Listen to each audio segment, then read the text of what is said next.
अमेरिकेनं इराणवर केलेल्या हवाई हल्ल्यात इराणचे सर्वोच्च नेते अयातुल्ला अली खामेनेई यांचा मृत्यू झाल्याच्या वृत्ताला इराणनं दुजोरा दिला आहे। अमेरिकेनं काल इराणविरुद्ध केलेल्या लष्करी कारवाई अंतर्गत केलेल्या हवाई हल्ल्यात खामेनेई यांचा मृत्यू झाल्याचा दावा ट्रम्प यांनी केला होता। तसंच एक व्हिडिओ पोस्ट करून या हल्ल्याबद्दल माहिती दिली होती।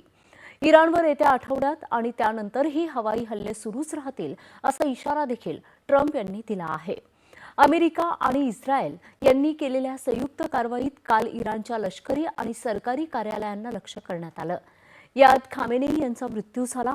इराणनं देशात 40 दिवसांचा दुखवटा जारी केला आहे।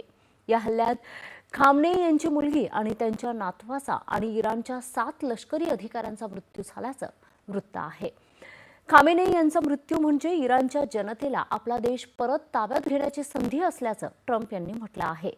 इराणनं देखील पश्चिम आशियातल्या इस्रायल आणि अमेरिकेच्या लष्करी तळांवर क्षेपणास्त्र आणि ड्रोन हल्ले करून प्रत्युत्तर दिलं आहे। या ठिकाणी बराच काळ गोळीबार सुरूच होता। इस्रायलचे संरक्षण मंत्री इस्रायल कायट्स यांनी संपूर्ण इस्रायलमध्ये आणीबाणीची घोषणा केली।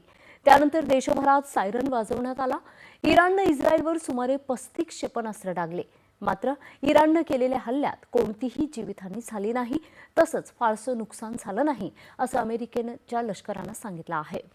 अमेरिका आणि इस्रायलच्या कारवाईमुळे पश्चिम आशिया क्षेत्रात तणाव निर्माण झाला असून संपूर्ण भागात चिंतेचं वातावरण निर्माण झालं आहे।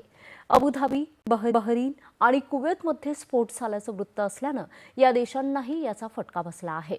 बहरीनमध्ये मनामा इथल्या अमेरिकन नौदलाच्या 5व्या फ्लीट मुख्यालयाला लक्ष्य करण्यात आल्याचं बहरीननं सांगितलं आहे।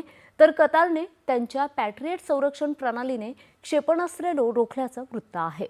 दरम्यान संयुक्त अरब अमिरात, कतार आणि कुवेतने त्यांचे हवाई क्षेत्र बंद केले आहेत आणि दुबई विमानतळानं विमान उड्डाणं स्थगित केली आहेत।